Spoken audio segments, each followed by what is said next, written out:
On March 1st, Hallmark Construction was worth $10 million a year. 30 days later, the gates were chained shut. No lawsuit, no scandal, no recession. The company was profitable, on paper, the entire time it was dying. This is the story of how that happens. And here's the uncomfortable part. At every single step, the owner did what most owners would do. Watch for the moment you would have made the same call. Because there will be one. We'll call the owner Dave.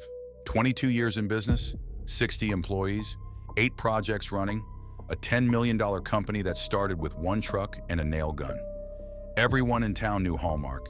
This is his march, day by day. Day 1, the month opens strong. 8 active jobs, backlog through November. Dave signs a bid for a $900,000 retail build-out, his biggest ever. To win it, he priced it tight, 8% margin instead of his usual 15%. His logic, the one every contractor has used at least once. Big job, keeps the crews busy, we'll make it up on volume. Remember that sentence. Day 3, a $90,000 invoice from February comes back. The developer's office found a paperwork issue, a missing change order signature. Resubmit, they said. 30 more days. Dave shrugs. Annoying, but normal.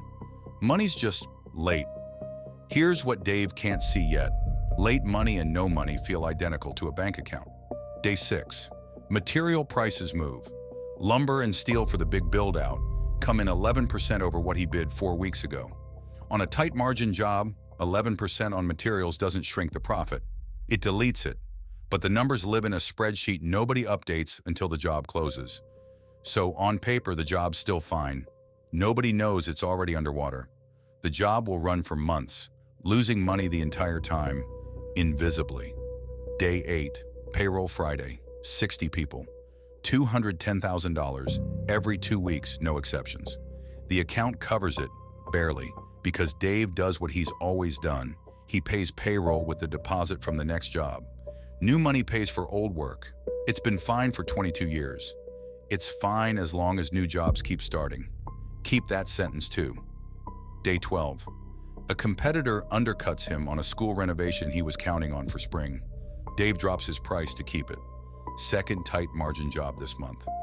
The backlog still looks huge on the whiteboard. Revenue is growing, the company has never been busier and never been thinner. And this is the moment to pause, because everything so far is normal.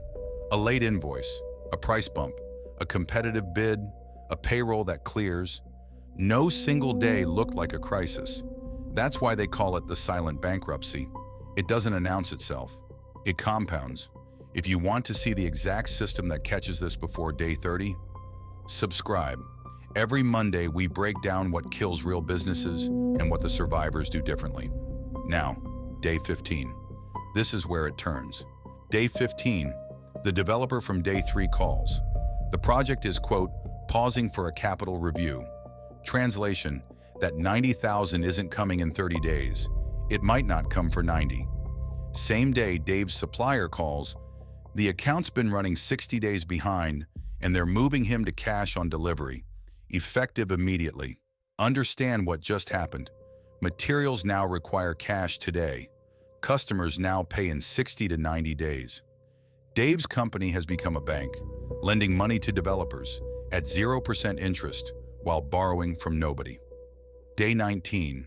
Dave does the math for the first time all month, really does it. Cash on hand, $140,000. Payroll in 5 days, $210,000. Receivables, money he's earned but hasn't received, $1.1 million. Read that again. He's owed more than $1 million. And he can't make Friday. Profitable and broke are not opposites. They can be the same company on the same day. Day 22. Dave starts the shuffle every dying contractor knows. He delays his own suppliers to cover payroll, pulls the deposit from a job that hasn't started to finish a job that has, puts $120,000 of materials on a personal credit line at 19%. Each move buys days. Each move makes the hole deeper. He's not managing a company anymore. He's managing a countdown. Day 26. The bank calls. The line of credit he's leaned on for years is maxed, and the numbers they're seeing, late supplier payments, maxed credit, payroll wobble, trip a review. The line is frozen pending updated financials. The tool that always saved him is gone precisely because he needed it. Day 28. Two crews walk. Word travels fast in construction. When paychecks wobble, your best people are the first to leave because they're the ones who get hired elsewhere by lunchtime. The school job stalls. The stalled job triggers a penalty clause. The penalty clause is the end. Day 30. Dave chains the gate himself. 10 million in revenue, $1 million plus owed to him. Backlog through November, gone in 30 days. So, the autopsy. What actually killed Hallmark? Not the developer, not the supplier, not the bank. Three numbers Dave never watched. Number one, profit per job in real time. The big build-out was underwater from day 6, and nobody knew for weeks, because job costs lived in a spreadsheet that got updated after jobs closed. Losing jobs quietly ate winning jobs the whole time. If you can't answer which of my jobs is making money right now, you have the same blindness Dave had. Number 2, the payment gap. Cash going out on day 1, cash coming in on day 60. The busier Dave got, the wider that gap stretched. Growth didn't build his cash, it consumed it. Companies literally grow themselves to death. Record revenue on the whiteboard, nothing in the account on Friday. Number 3, the countdown number. How many weeks the company survives if not one new dollar arrives? Dave never knew his, it was 2. For a $10 million company, 2 weeks. The owners who survive know that number the way they know their own kids' birthdays. Here's the part that should stay with you. Dave wasn't lazy, he wasn't dumb. He built $10 million from a nail gun. He was better at construction than almost anyone. Every decision he made in March was a decision most owners would have made, which means the difference between Dave and the company that survives an identical March isn't the owner. The survivors aren't smarter.